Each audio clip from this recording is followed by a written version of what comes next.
Oke, ini ada request buatkan videonya Bang agar tidak gagal.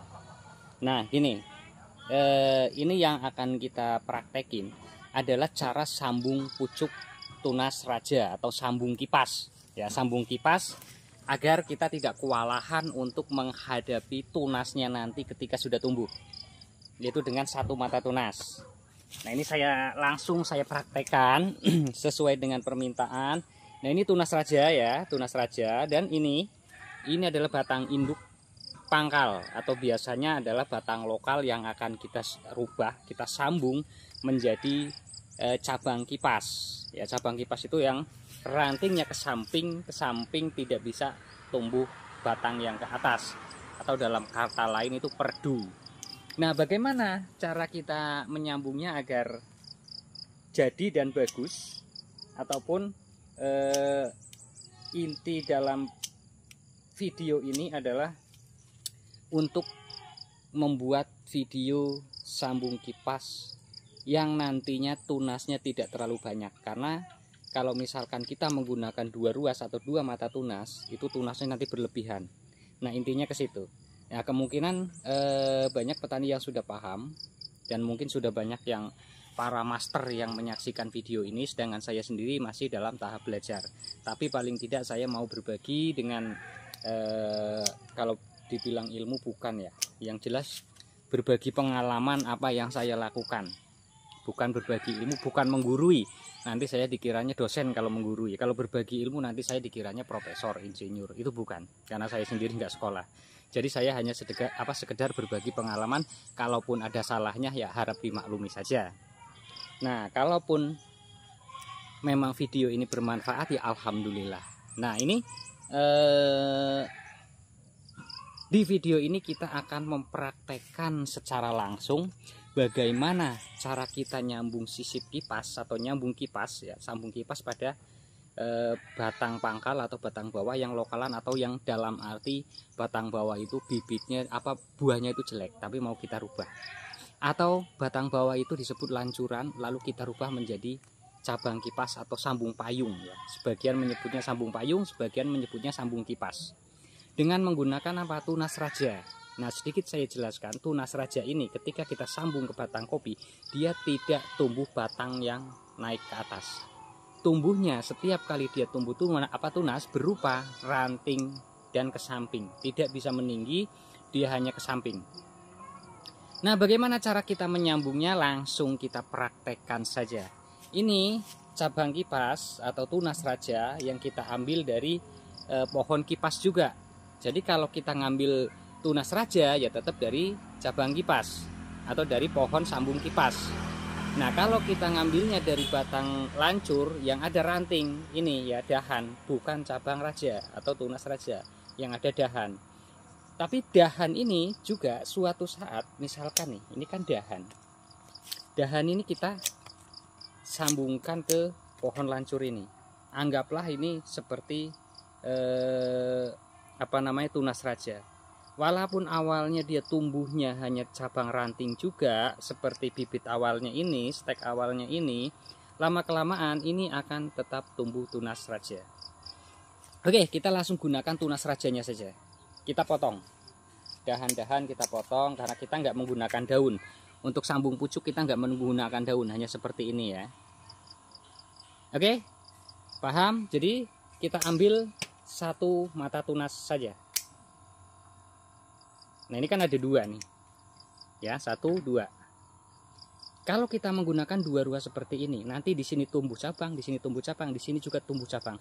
Nah, nanti setelah dewasa di bagian ini, di bagian pangkal itu tunasnya banyak banget. Kita akan kerepotan untuk membuang tunas-tunas itu.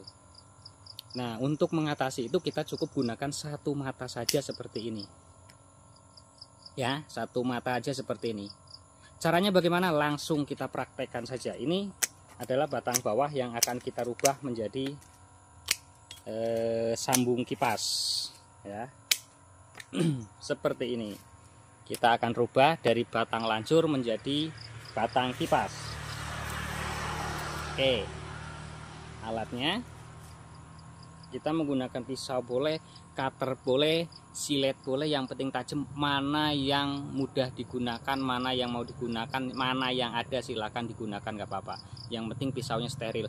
Kalau saya menggunakan pisau itu khusus, ya pisau untuk sambung khusus, sambung pucuk untuk tanaman khusus, tidak saya gunakan untuk hal-hal lain. Nah ini kita perkirakan dulu nih. Pertama kita harus memperkirakan tua mudanya batang bawah, seimbang enggak dengan entres atas. Yang kedua kita harus mempertimbangkan bagian bawah sama bagian atas bentuknya sama apa tidak. Ya, ketika kita sudah menentukan, misalkan besar batang bawah di mana kita harus menyayat, di mana kita harus menempel. Nah, sedangkan ketika kita menemukan batang ini ukurannya sama, nah kita sudah bisa harus menentukan dengan sambungnya seperti apa. Sambung itu bisa disisip di kulit, hanya dibuka kulitnya, lalu ini disayat, dimasukin, bisa. Sambung itu dibelah langsung, belah tengah, lalu ini dilancip V, disisip ke atas apa ke dalam, itu sama saja, intinya sama untuk sambungannya. Nah ini karena seimbang, ya. Ini seimbang antara entres dengan seedling atau batang bawah dengan batang atas seimbang. Bagaimana cara sambungnya? Ini cukup dibelah karena batang ini masih muda. Kalau batangnya tua bisa disambung sisip di kulit. Dan ini masih muda, kita sambungnya di pucuk. Kita belah nih, ya. Kita belah. Ini sudah kita potong, kita rapikan dulu. Kalau misalkan pemotongannya menggunakan gunting, kita rapikan dulu biar yang memar itu hilang. Ya, biar yang memar, bekas kecepit gunting itu kita buang. Ini kita belah. Ya, belah tengah seperti ini, belah tengah V. Oke, ini agak miring tanahnya, jadi polybagnya agak. Nah ini ya seedlingnya satu mata, kita belah V.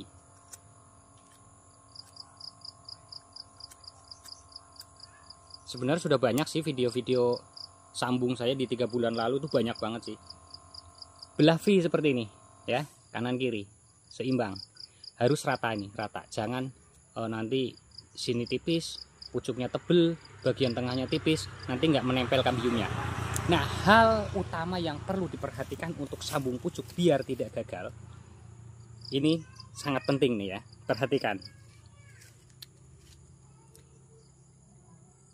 Nih, walaupun besar dari entres ini terlihat sama, tapi ketika kita sisip pasti ada selisih sedikit. Nah, jadi biar si entres ini jadi atau sambungan ini jadi, kita sisipkan begini ya. Percaya atau tidak, pasti yang sebelah tidak nempel di kambium, yang sebelah nempel walaupun terlihat sama tuh, tapi sedikit ya, sedikit yang sebelah sisi tidak menempel ke kambium. Nah, bagaimana caranya, apa caranya untuk mengatasi yang seperti itu biar tidak gagal? Cari sebelah sisi kita sisipkan ketemu antar kambium. Yang sebelah, misalkan yang bawah lebih besar, dia masuk seperti ini nggak masalah.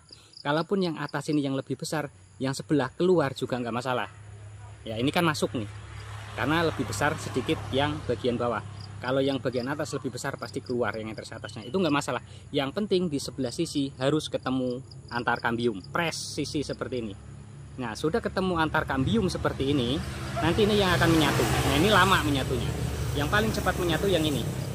Awal mula yang ini, menyatu dulu, batang sehat, nanti ini mengembang, bisa imbang, nanti batangnya baru menyatu total, keseluruhan. Lalu setelah kita sisip seperti itu, kita ikat. Plastik grafting ya yang kita gunakan. Walaupun kita nggak ada plastik grafting seperti ini, kita bisa menggunakan tali rapiah ataupun plastik sungkupnya itu kan biasanya panjang. Kalau es lilin itu kita potong sedikit, kita tarik untuk ikat bisa, atau pakai tali karung juga nggak masalah. Nah seperti ini aja nih ikatnya. Sebenarnya pengikatan ini nggak harus kenceng, yang penting dia tidak goyang ya, tidak goyang yang ketemu antar kambium, itu nggak perlu kuat.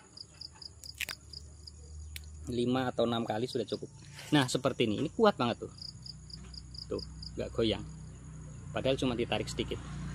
Nah setelah seperti ini udah paham kan ya prosesnya sampai dia ke nancep di batang seperti ini. Nah, lanjutnya setelah kita ikat, kita tutup pakai sungkup es lilin. Nih, sungkup es lilin. Kita tiup sedikit untuk biasanya kalau kita tiup dia cepat tumbuhnya embun. Ya, kita tiup aja biar cepat tumbuh embun. Masukin begini. Kalau kita nyungkup seperti ini sebenarnya tidak perlu kita ikat. Tapi kalau memang mau diikat pun nggak masalah. Diikat pun nggak masalah ya. Ini diikat nggak masalah kalau mau diikat. Tapi posisi pengikatan ini kan sayatan ini agak panjang nih. Jangan ngikatnya pepet di sini. Kalau mepet di sini, takutnya nanti si luka ini kerendam embun ketika mengendap di bawah, itu akan busuk. Jadi jauh di bawah sini ngikatnya. Oke, langsung kita ikat saja.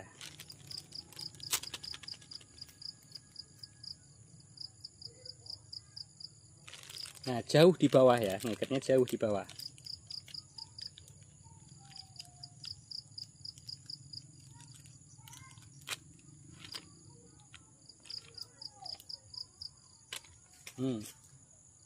Sudah, hanya seperti ini. Kita tunggu 20-30 hari, ini sudah tumbuh, sudah menyentuh ke bagian pucuk dari plastik, baru kita buka. Nah, kalau ini kan di bibit nih, di polybag. Di lahan pun sama, prosesnya sama, di lahan pun sama. Nah, setelah seperti ini kita taruh di tempat yang teduh. Selesai, tinggal nunggu sekitar 20-30 hari. Nah, mungkin cukup seperti itu, kita lanjut ke video berikutnya.